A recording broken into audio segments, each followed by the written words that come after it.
take the time to actually leverage the technology. You have to trust it's going to give you an output that's going to make you a smarter seller. So when you are faced with who should I call at this moment, it isn't like you're still spinning the Rolodex and you're running off your gut.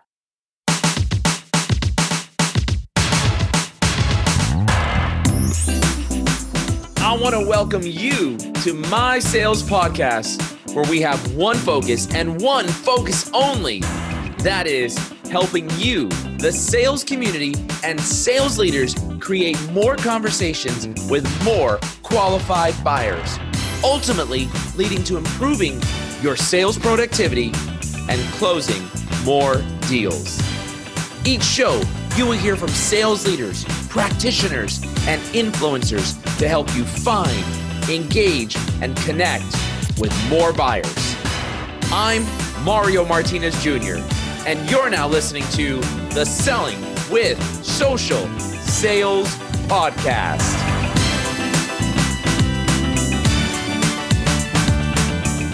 This podcast is brought to you by the AAISP Annual Leadership Summit, where the sales community comes together to learn, share, and network.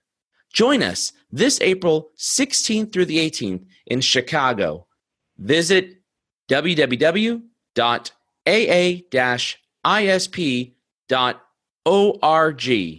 and click Leadership Summit 2019. And to save 30% off your registration, use the code VENGRESSO 30%. Ladies and gentlemen, you have no idea who I am sitting in front of right now. This is my very good friend, the great Tiffani Bova. Tiffani, welcome to Selling with Social. Thank you, Mario, for having me. First time. Feels like I can't believe this hasn't happened before. I know. Well, we've gone 100 episodes, and I'm disappointed that I didn't have you, but I am super pumped that I've got you now. And all of you, you don't know, for you listening in right now, you have no idea what I'm holding in my hand. But what I'm holding in my hand, I'm going to call this, Tiffani, the pot of gold. This is the pot of gold that I'm holding in my hand, and that is the new book that you launched. Congratulations. Huge congrats, by the way. Growth IQ, published by Tiffani Bova. Get smarter about the choices that will make or break your business. And I wanted to have you on here, not only because I've got leaders that are listening into this show, but I have a personal philosophy, and we'll talk about it a little bit later, that every salesperson is the CEO of their small business. They're a business within a business. And I cannot wait to talk about some of these concepts here with Growth IQ. So for all of you listening in, you're going to want to listen into this particular show with my friend Tiffani. Tiffani, do me a favor. I don't know how nobody would know you, but Salesforce, Gartner, 500 keynotes, hundreds of thousands of miles. I think I saw that you have over 500 keynotes that you have from your bio. And I think you just did, over 100 last year alone. Is that right? Yeah, last year was a big year. So truth be told, I think I want to be like you, Tiffani. Well, I saw you added evangelist to your title. So you're getting closer, Mario. You're getting closer. I'm getting closer. So do me a favor. Just tell our audience, we've got sales folks, we've got sales leaders, marketing leaders, business owners that are listening into Selling with Social podcast. Tell us a little bit about yourself. And then I got a very cool question to ask about you. So I learned super early on that I was pretty good at selling. And so that's kind of how I ended up here. And selling in my 20s and then selling in my 30s. And then, then I decided that after bleeding sales blood and carrying a quota for almost 15, 17 years, that I wanted to learn more about the craft and art of selling. So I took a job with Gartner covering sort of sales transformation, indirect sales growth, go-to-market strategy development in probably the largest 30 or so tech companies in the world. And it gave me a really unique perspective, but I'll be really honest. I had to learn how to be an academic. I mean, I sort of bleed sales blood and I call myself a recovering seller. So I had to learn how to think, which is really hard. It's really hard. Yeah. Academic versus like practitioner, two totally different worlds. Very hard. And so I was there a decade, but like in about year 2, I kind of run out of stuff I knew. to talk about. So year 3, I was like, oh, I better start figuring out what this is. Year 4, I kind of started to hit my stride. By 5 and 6, I really started putting sort of a flag in the sand of putting out work that people felt was a little more forward looking. And then when I kind of hit 7, 8, and 9, I was really in a full stride of the future of sales, which kind of really cut my teeth and how many people in the selling world, I guess, got to know who I was.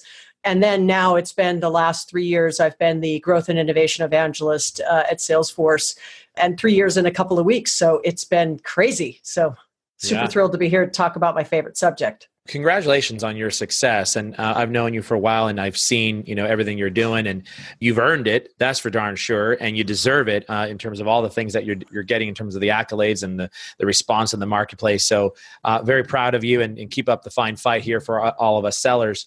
I have a question for you, and that is, I want to know something. Give me something juicy.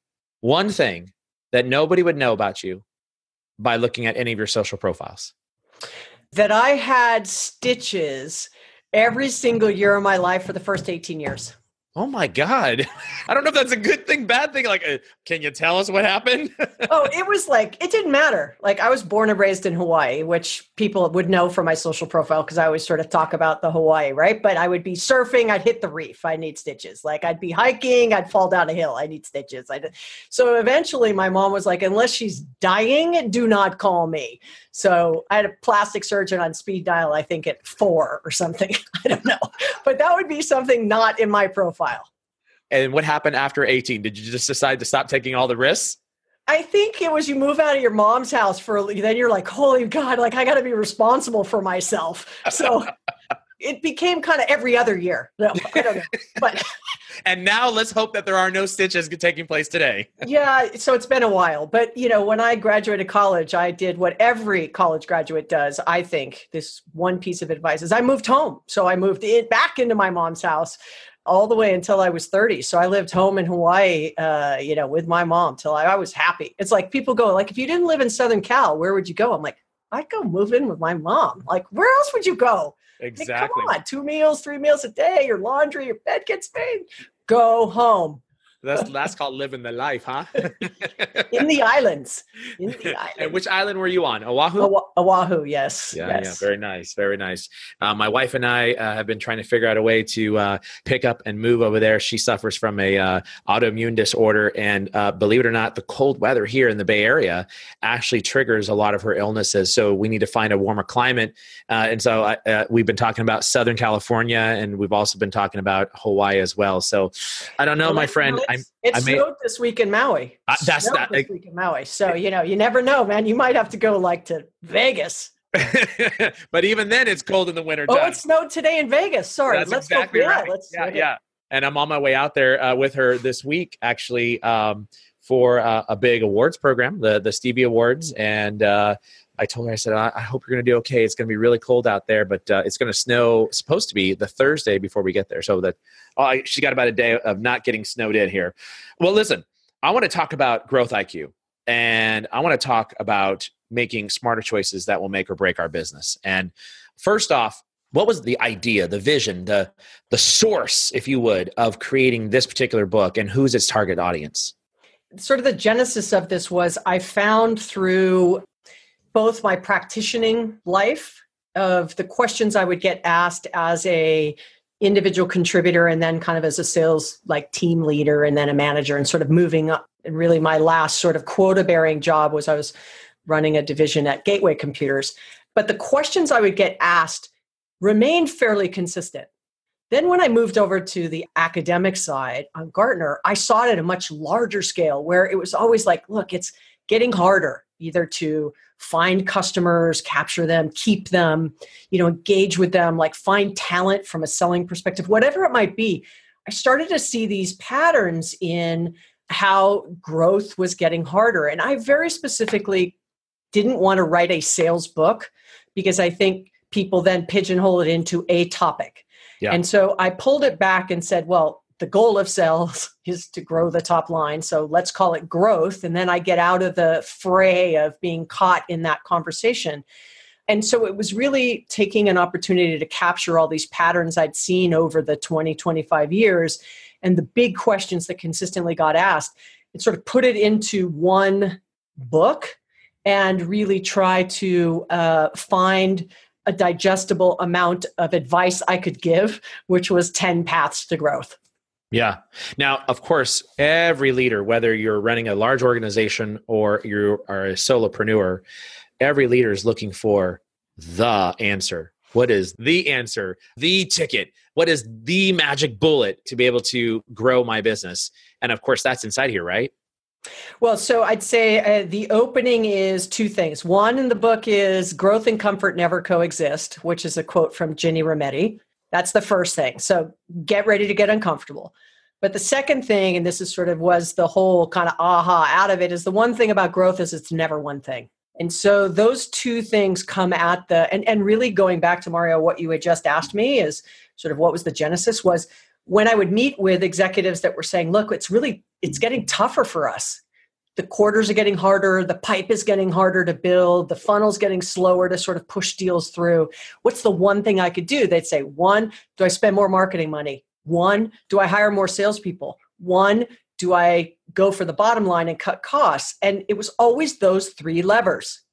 And in quarter, it's impossible to do one of those three things and have impact. You cannot spend more marketing dollars in a quarter and you can get a little bit of a bump, but I'm talking about a sustainable bump. Right. Hire a new salesperson, takes them a minute or two, right, to get onboarded and start to be productive. And then three, if you want to cut your cost to growth, eventually you're going to end up with nothing.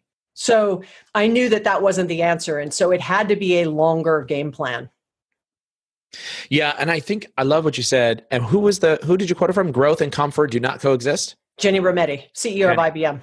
Yeah. It's interesting because so many people think that on their way to the top, whether it's a executive level role or whether it's top sales performer role, that then after that, you can just kind of coast it out, right? Like you've achieved pinnacle success and you're good to go.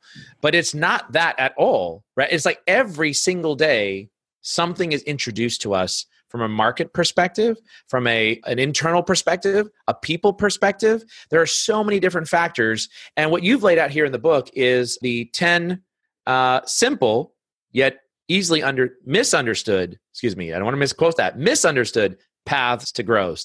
So talk about these 10, pick one, two of them, whatever it might be. What is one of your favorite ones out of these paths that you've documented here in Growth IQ? So I'm going to back up one to something that you just said, which I think the most difficult aspect of a sales leader's job, or even as an individual contributor, is a term I coined called the seller's dilemma. And the challenge of the seller's dilemma is, how do I hit numbers today, this week, this month, this quarter, while at the same time I transform, and if you're a leader, the entire sales go-to-market model, or if you're a team leader, like training them on the new quote unquote training of the day, whatever that might be, right? Yeah. Or the tool of the day, right? And so how do I keep the lights on, and drive the car going around the track 100 miles an hour while at the same time changing the tires? And whether you're a Formula One driver and you watch Formula One, right? They have to pit stop, even though it's very quick, 2, 3, 4, 5 seconds. They have to stop. Otherwise, they run out of gas, the tires die, the business dies. And so as a salesperson, you have to be able to take the time, because 63% of a seller's time is spent on non-selling activities, which means even with all the advancements in technology and all the training we've had, we're still highly inefficient. Second side of that coin is some 53, 54, 55% of sellers will not hit quota.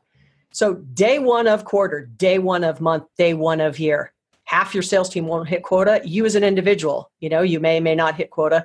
And 63% of your time is spent on non-selling activity. So the only way you can fix those two stats is if you pay attention to how can we improve the people and process side of the business. And that takes time. And so I think that is a challenge that just does not go away, because to your point, every day there's new stuff coming at you.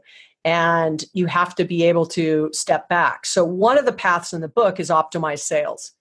And it's squarely focused on this entire conversation, where if you can just improve the people and process side of the business, let's just call it, if I could give back 5% of the time and get everyone down to 50% of their time spent selling instead of 47%, great. If I can get everyone to achieve just 2 to 5% more quota attainment. So let's say you're hitting 72%, I get you to hit 74, and someone who's hitting 78 to hit 85, and someone who's hitting 81 to hit 87. If everybody lifts and productivity improves, as a leader, the entire boat rises. And so that says everything about optimizing what you have, which is not those levers, not more marketing dollars, not more heads, and not cutting costs. It's making more efficient. And I don't mean let's measure every piece of dust on the ant that's on the elephant Yeah, from right. a productivity standpoint. I mean, you have to give people the ability to do what works for them as individuals. We are not all the same selling engines. So optimize sales, that path, probably for this audience is one of the most applicable. It's interesting you mentioned that. And I would, again, you and I have spent our entire careers inside of sales and sales leadership. And for my audience who knows, those that some of you don't, my background was the turnaround guy. So I'd come into organizations or groups or regions or whatever it might be, and take underperforming regions or groups and turn them into performing regions or groups.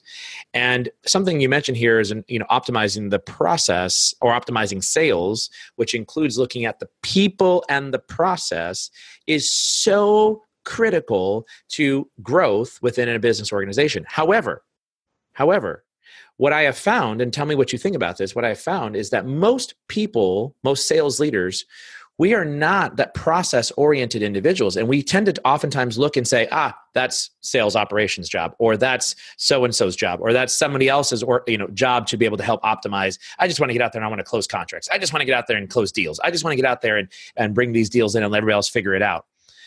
Do you think that more leaders need to be that analytical individual to be able to think through downstream? If my sellers say this process is broken, how do I fix it? And how do I go all the way upstream or downstream, whichever way you need to go, to be able to fix that problem, to be able to, as you said, bring more selling time back in, because we're spending 63% on non-selling activities, right?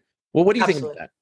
Yeah, so I'd say this, where I see companies let me focus on the process first, is make a mistake. And, obviously in my role now, I get to travel, around the globe and meet people who are our customers.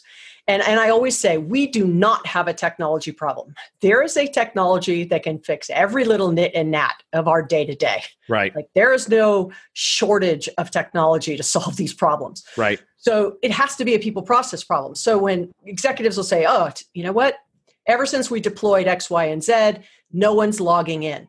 Or we're not seeing the value out of this big investment we made in technology. We're not seeing the ROI. What can you do about it? I'm like, well, I'm not sure what the technology can do to get people to log in, right? Right. And so that absolutely is a process challenge. And I think the more that we use technology as just a way to wind the productivity metric, to say, call 100 people, what did you do in this minute of this day? And it's just all about measuring salespeople. Salespeople don't feel like it's really to make them more empowered and knowledgeable and how to better serve the customer. It's being used as an input tool so they could manage you better. And so once it gets used as an output tool, now to answer your question, Mario, about as a leader, my challenge is always that I say to sales leaders is, if you're running your forecasting or your pipeline review meeting the same way you did pre-technology or the same way you did 3, 4, 5 years ago, you're wasting your time. Yeah. Because the information you're asking a seller, like if you said, Mario, you're my manager and it's our weekly call, and you said, hey, tell me about this deal. In my head, I'm like, dude, you should know about it. You should know about it. Yeah. Right? And so spend time in coaching me and mentoring me and helping me become more productive on my time, and spending time what's important, and using analytics and intelligence to make me a better leader so that I can help my team individually, versus AI and technology is going to replace my job. And that is the role of a manager, to inspire the people to actually use the technology in a way that does those two things, helps them improve quota attainment and also gives them more time back to sell. Yeah, I would challenge leaders who are listening in right now to think. I mean, like, I know, again, working in Fortune 100 to midsize and now into our own organization, Vingresso, that thinking through the process that is holding people back. It's not a skill set that many sales leaders have, in my own personal experience. And we generally just want to get in and talk about the deal. We generally just want to get in what's preventing us from closing the deal. But reality might be, according to this number, 63%. 63% of our problem might be what's preventing us from closing the deal is all the crap that is holding us back from being able to deliver on really thinking through. Like, I want to spend my time talking with my sales manager on strategy to help me close the deal, or to help my client, or to add more value to my client, or to understand who all the different players are and how we need to build relationships within an account. Not, to your point, talking about this freaking forecast and asking questions that they ought to already know. I have found in my experience that most of our sales leaders, we don't want to deal with the stuff that is holding us back, right? We just want to deal with deals. And I really do believe that in order to be able to grow the business, that we've got to think about this problem that you talked about here, which is 63% of our time is spent on non-selling activities. How do we eliminate that? I can hear people in their car or wherever they're listening to this go, yeah, because the 63% of non-selling is entering into the damn CRM system. That's exactly and you work right. for Salesforce. What are you talking about? Right? I hear you. I said I bleed sales blood. I get this problem, right? But I feel like if salespeople believed that when they input, that they're going to get some value in the output, they'd be more likely to input. Well, 100% agree. Okay. If they only feel like they're inputting to be managed from a productivity standpoint, they hesitate to input. Yep. The goal now of where my CRM system used to be, spin my card Rolodex, and wherever it stopped was who I called. Like, that was the science behind my CRM when I started selling. Okay. And then I graduated to a single user version of ACT. Big time. Okay. So like, I've been on this journey, and I get that technology has been promising. It's going to make us sort of taller, thinner, richer. And I know it hasn't always delivered, but I truly believe we are finally at an inflection point where if you as a seller take the time to actually leverage the technology, you have to trust it's going to give you an output that's going to make you a smarter seller. So when you are faced with who should I call at this moment, it isn't like you're still spinning the Rolodex and you're running off your gut. One of the things that makes sellers really successful is, like, we love the competition and we kind of lead by our gut.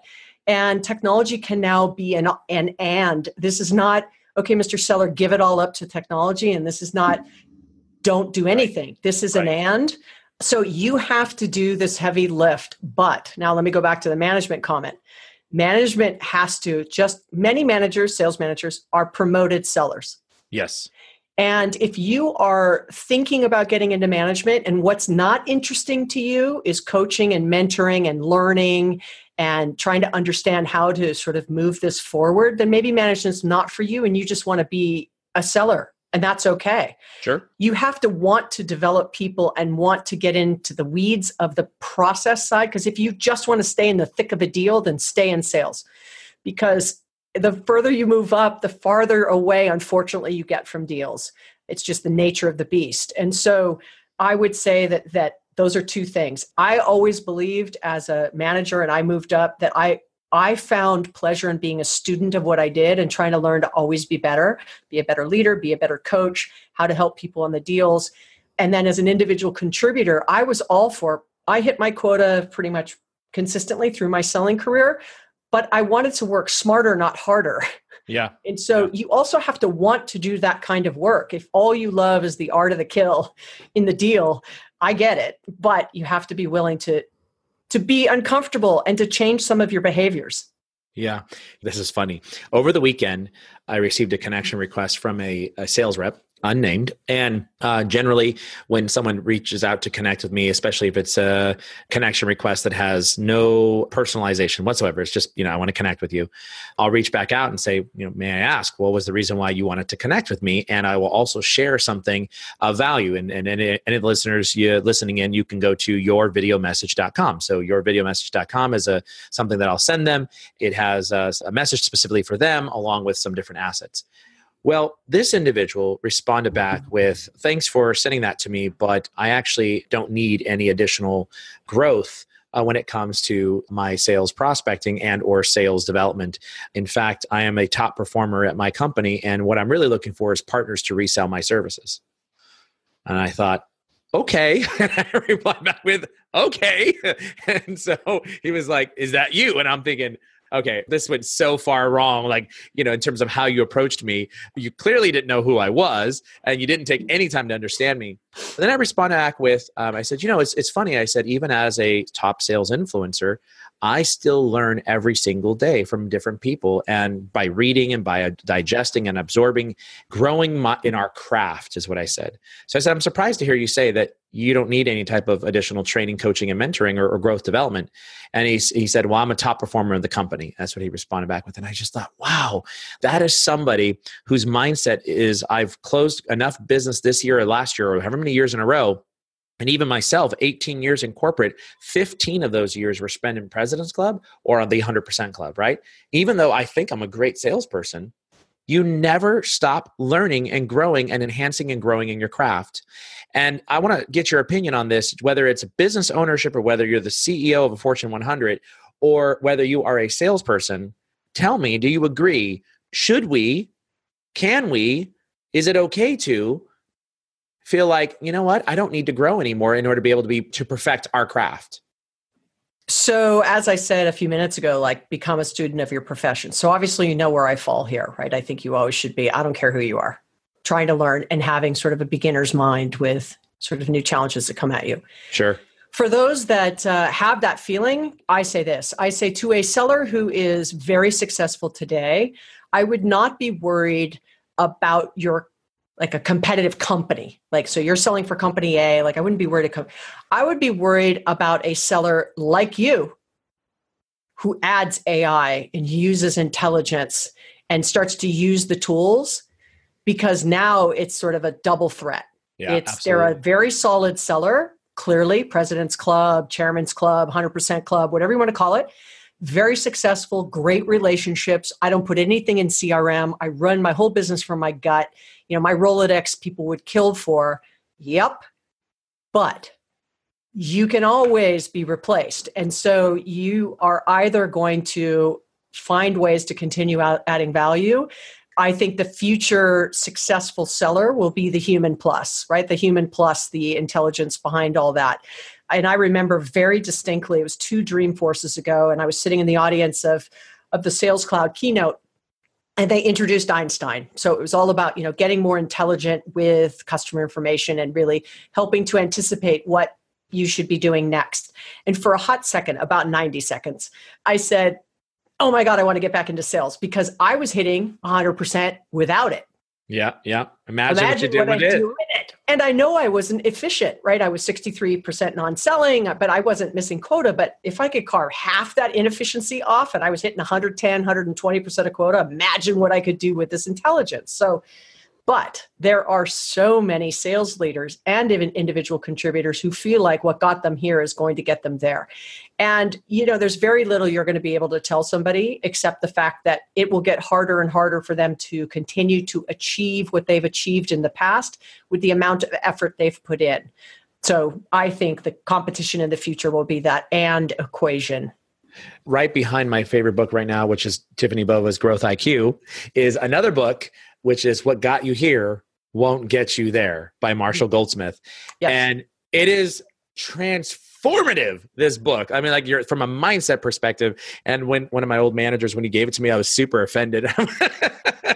But when I read it, I was like, oh, I totally get why he sent it to me. But listen, I want to ask you some questions around your equation for successful growth. And I know that includes choosing the right combination of growth strategies, and you talk about this in the book, in the right sequences. Yes. But before I get you to comment on that, what I want everybody to listen to right now is we're going to actually take a short break, and I want you to listen to this message from our program sponsor. Ingresso will once again be joining the AAISP and hundreds of sales leaders in Chicago for the 11th annual AAISP Leadership Summit, and we want you to be there with us. Sales leaders from around the globe will come together for a learning experience unlike any other. Attendees will find pre-event workshops, large and small group learning, a technology expo, as well as the annual Inside Sales Awards Gala. Join us in Chicago on April 16th through the 18th. And for all of our listeners, visit www.aa-isp.org.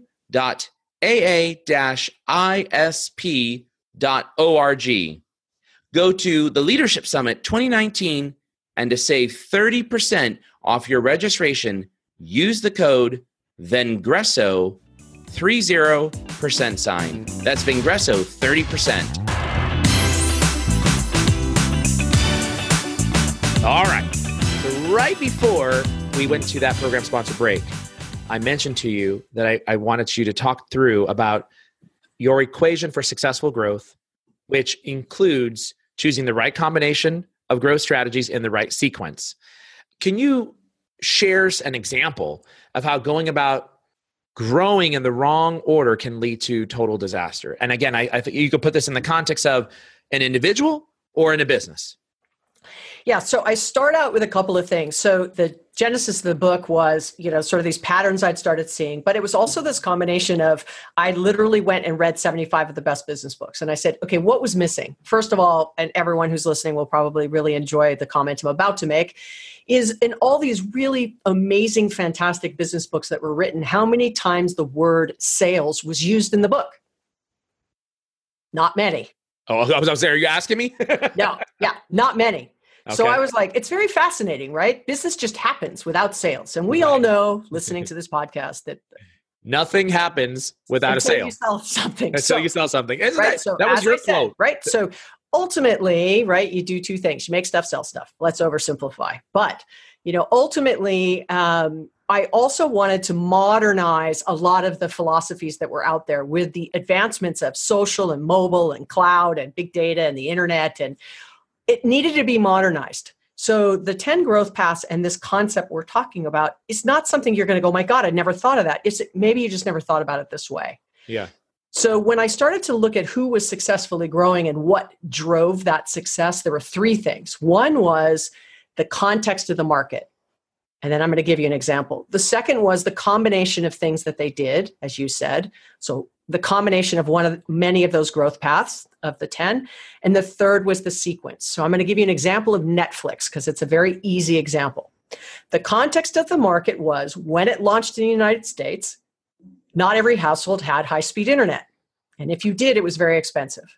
Number two, not everyone had a smartphone in their hand that had Wi-Fi pretty much everywhere, unlimited streaming. There was no content being produced, et cetera, et cetera. So the context of the market was no one had high-speed internet at their home. Not everyone had a smartphone in their hand. And if they did, it was very expensive. So had Netflix launched its product right out of the gate, straight to streaming, would it have been successful? Yeah, no. It wouldn't have been. Right. So it needed to start with mail DVDs because what Blockbuster had proven is people all have DVD players in their homes. Because remember, that's another thing. What if Blockbuster had launched 10 years previous when the commoditization and Moore's law of the cost of a DVD player hadn't made it accessible to everybody? Sure. You would have had the same problem, right? Right. So Blockbuster proved DVD works. So Netflix says, we're just going to fix the pain point, which is late fees and having to drive to and from. And then we're going to expand the catalog so that you don't walk in and hope the movie you want is there. So we're going to solve the three pain points.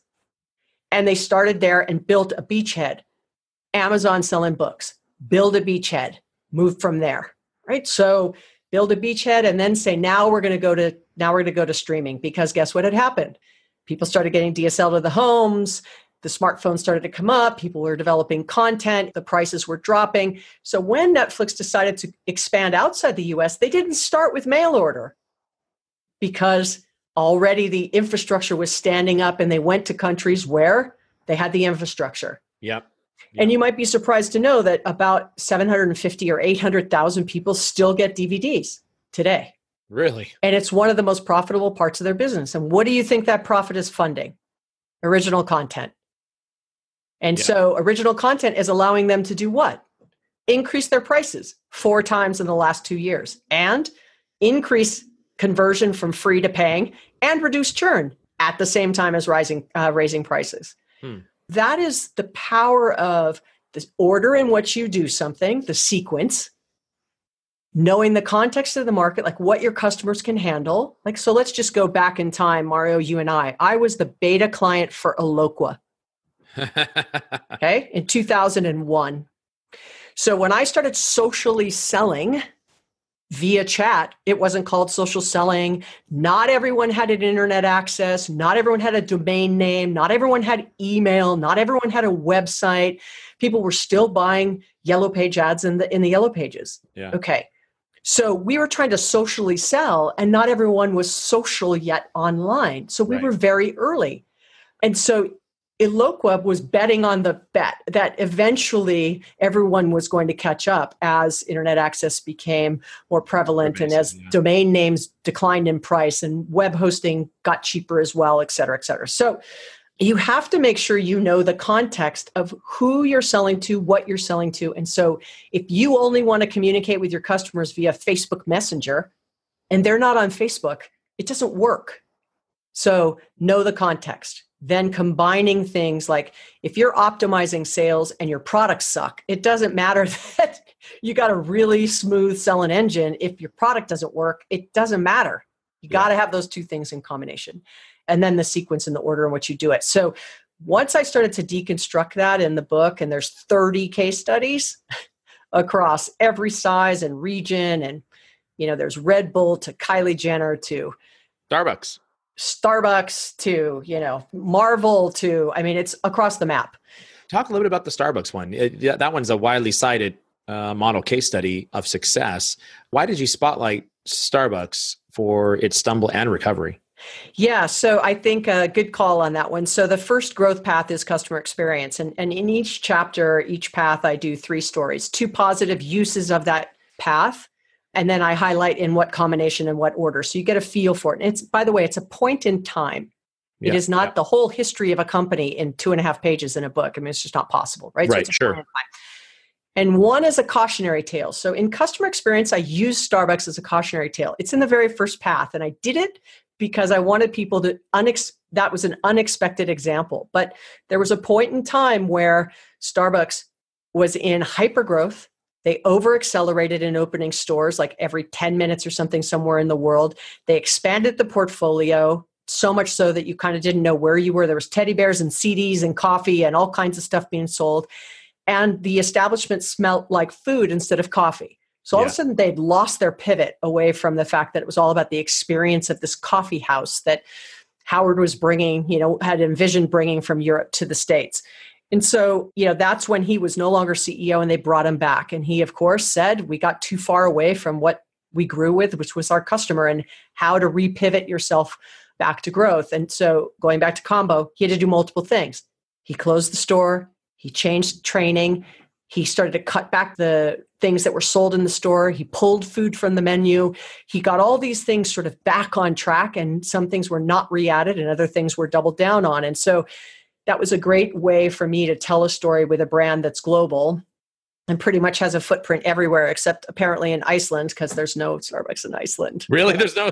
I was in Reykjavik last year and I'm like, is there a Starbucks? They're like, oh yeah, there's no Starbucks here. I'm like, wow. I'm not sure I've been anywhere where there's no Starbucks, right? But ultimately, that was a good way and I think writing a business book that is applicable to everyone, that someone can grab value out of. I made the decision to write a book I would want to read, and I did it via stories. And those stories allow me to tell why I think those growth paths are important without it coming from me and my opinion. It was much easier for me to say, let me just show you these examples. Sure. And you can come to your own conclusions. Yeah. Now, you also talk about Kylie Jenner as well. I think you mentioned that just a second ago. And the strategic approach to launching and growing her cosmetics line. And that one, it really does stand out as an amazing case study. Talk a little bit about that. Not always great for sellers because obviously she does not have a Salesforce. Yeah. Okay. So the reason I picked her was a multitude of reasons. One was you have somebody who was, at the time that I wrote the book, right? You have somebody who was able to build a $650, $700 million business in less than 3 years with 12 employees. So Fabulous. regardless of what you think, it doesn't matter to me. I want you to look at the business angle of this around modernizing how a company used to have to do it. So we have to build an R&D lab and a full supply chain and, all these assets and buildings and people. And she partnered to do it. So which is one of the growth paths. So do you need to build it or can you partner to do it? Then once again, going back to modernizing, do I send out mailers to every human being? Or do I say, I have 110 million followers in a platform that I can get to very quickly? And by the way, those are my target customers, quote unquote, because they are usually girls in this particular age range. And I know that they are growing up with me and they want to know my beauty secrets. And so how do I share them and how do I take advantage of, like you just said, Mario, the video answer to that? How can I use video and platform and my name and social in a way that the Sears Roebuck could never have done in the past? Yeah. And so the lesson there is, I'm not saying everyone can do it without salespeople, because that clearly would never be my message. But, ultimately at the end of the day, you have to be willing to say, how do I modernize what I've always done and what others have done? And to get to $1 billion in that particular beauty industry, it took Chanel 3 decades. It took Tom Ford 15 years. It took MAC Cosmetics. It took these people lots of years with big budgets and lots of people. And she blew it out of the water in less than 3 years. Well, that goes back to what you were talking about earlier in terms of the path to growth. Is one of the things to look at is looking at people and process. And if you look at process from Kylie's perspective, she was able to master something that, as you said, MAC didn't accomplish and all these other giant cosmetic lines had not accomplished, because she looked at a process and said, wow, I've got these 110 million followers. Why don't I leverage them and use them in a way that I could, with one simple tweet, I could actually get to them way faster than any other methodology that's out there. That is a masterclass in social selling. Yeah. Masterclass. Yeah. Now, not all of us have 110 million followers. The last I checked, I think I'm like 10,000 shy of that, but something like that. Whatever. Like I got Who's counting? Who's counting? Yeah, I got 5 followers. She has 110 million. Anyway, between the family, I think they're at like 600 or 700 million people they touch. Yeah. Now, obviously there's overlap, but okay. So let's back up. If you're trying to be a better social seller, study the Kardashian family. And for a lot of reasons. What's also interesting is just this year, they've pulled back on a lot of what they were doing online. And so it's not about just going back to what we said, what got you here is not going to get you there. There are reasons they've pulled back on certain things because the market has matured or too many people have copied them or whatever, and they've moved on. And so thinking about that, you don't need 110 million. If you have 100 or 1,000, they know their customers. They know their lanes. The sisters don't technically compete. And so think different divisions in your company.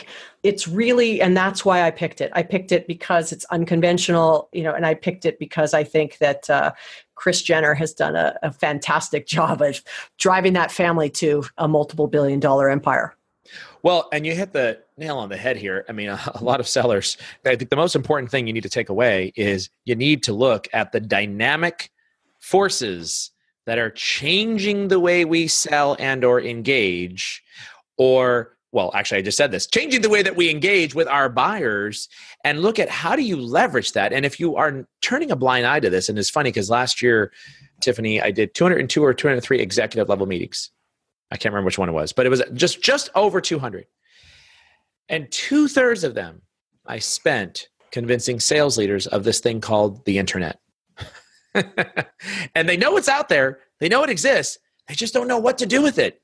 And it's not hard, by the way. I mean, like if you think about my path to where I got to, it's only been a 4-year-long path, right? 1 year in corporate where I executed a program. LinkedIn asked me to speak at their annual users conference, and boom, the rest is history, right? So if you think about you've got to take the time to look at these things, these competing marketplaces, these technologies, these tools, these processes, and look at how you enable yourself to be part of that ecosystem if your marketplace is there, if your target buyer is there.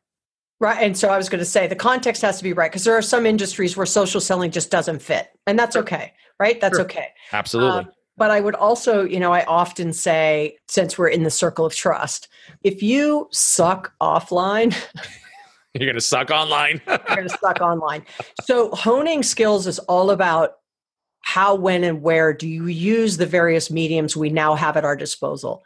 And so part of the challenge for sales leaders around the internet and using that in ways sometimes goes back to, well, if I can't measure it, I can't manage it. Yeah. And I have a quality problem because, I used to do in my last life, a colleague of mine and I would do something called Friday Fails. And we would grab one of the LinkedIn contacts that came to either one of us each week, and we would pick it as our Friday fail. And it would be something like, oh, Tiffani, I think you really need leads. And I'd be like, okay, I work for Gartner. I'm an analyst. I don't need leads. So spend 3 seconds, as you just said, and read so if I had time, I would do a mentoring moment and go back and go, just spend 5 seconds. But sometimes it's just, I got to get through 100. I got to do 100 today, which drives the wrong behavior, right? Yeah. So using social appropriately, using all the things at our disposal is also a personal thing. I don't think everybody should be doing it. So social selling is one of the tools in the bag, but not the only, and not for everyone. And so as a leader, you have to find out, where are people best utilizing their skills? And how do you, this goes back to coaching and mentoring. If you're constantly spending time asking them stuff you should know out of CRM, you can't start to look at them and say, you know what, Tiffany's really good at this. Mario's really good at that. Bob is really good at that. Sally's really good at that. So I keep pushing Tiffani to socially sell, and that's just not her thing. But she's super good with getting people to answer her emails. So let's hone her there, right? Yeah. And so this is why knowing your people and knowing what their strengths are, I don't think a blanket of anything is good outside of tools, because you need consistency. But outside of that, I think you need to be aware of the strengths of your teams. Yeah, I love it. So Tiffani, do me a favor. If somebody wants to connect with you, what's the best way to reach out to you? Well, so now that Mario's just said, we now know that, don't just send an email, and then don't be part of the Friday fails. And so you can connect with me on LinkedIn. You can follow me on LinkedIn. It's probably easier. And then on Twitter, it's at Tiffani_Bova. And then I'm on Instagram, Tiffani Bova. And if you do reach out to Tiffani as a result of hearing her on Selling with Social, and you send her a connection request message on LinkedIn, you better darn well click that personalized invite and say, I heard you on the Selling with Social podcast, so that she knows where you are coming from. Please do not send her a little check like, let's just connect, and not tell her where you're coming from. Well, I can tell you this, I'm guilty of doing that. So I don't always personalize, and I don't know what happened last week, but I had 1,100 requests. I think I must have ended up in the little right-hand side where it says suggestion for you to connect with. All of a sudden, I'm like, holy God, I got 1,100. I'm like, I got to go one at a time, because sometimes people will write the note, and then you don't want to just be like, yes. Decline. Yeah, right? Anyway, I digress again. But ultimately, I'd say I'm guilty of it as well. Sometimes I'll just send out a connection. And so I do spend time at saying, do you have any connections with me in common?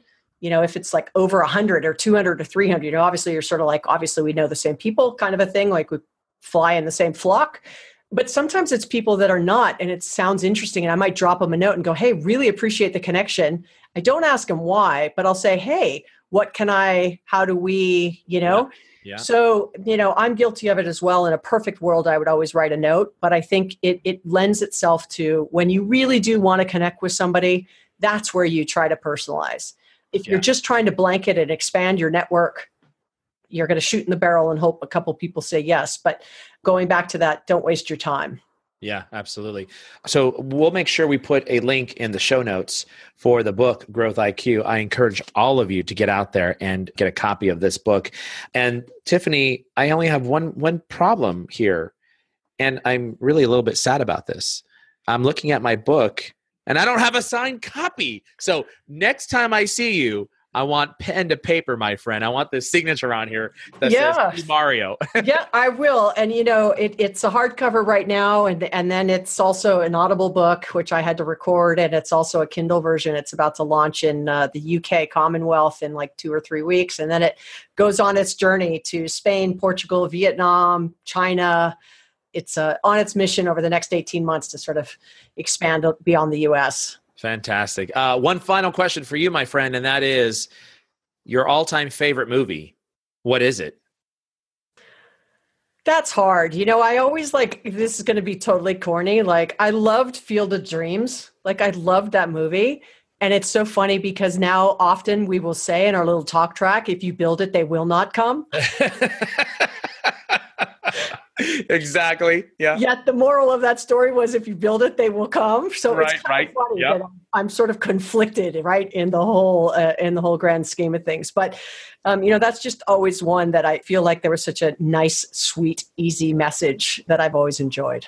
Well, then Field of Dreams it is. We'll take that one. And for all of you listening in, make sure that you get out and spend some time reading Growth IQ with from Tiffani Bova. Tiffani, always a pleasure talking to you. And thank you so much for joining my show. And all of you guys listening in right now, stay tuned for this very important message on selling with social. Hey, thanks for listening to the Selling with Social Sales Podcast. Did you enjoy that show? If so, would you do me a huge favor and give the Selling with Social podcast a rating and review on iTunes? That would be super awesome. Also, if you want to easily find our show, just go to vengresso.com. That's VENGRESO.com and click on podcast. From there, you'll find the Selling with Social podcast. Thanks for listening in. And until the next show, be awesome. Mario Martinez Jr. out.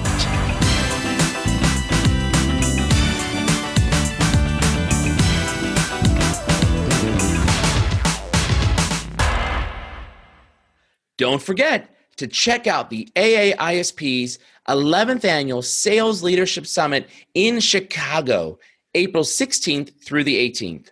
Visit aa-isp.org. Click Leadership Summit 2019 and use the code VENGRESO 30%.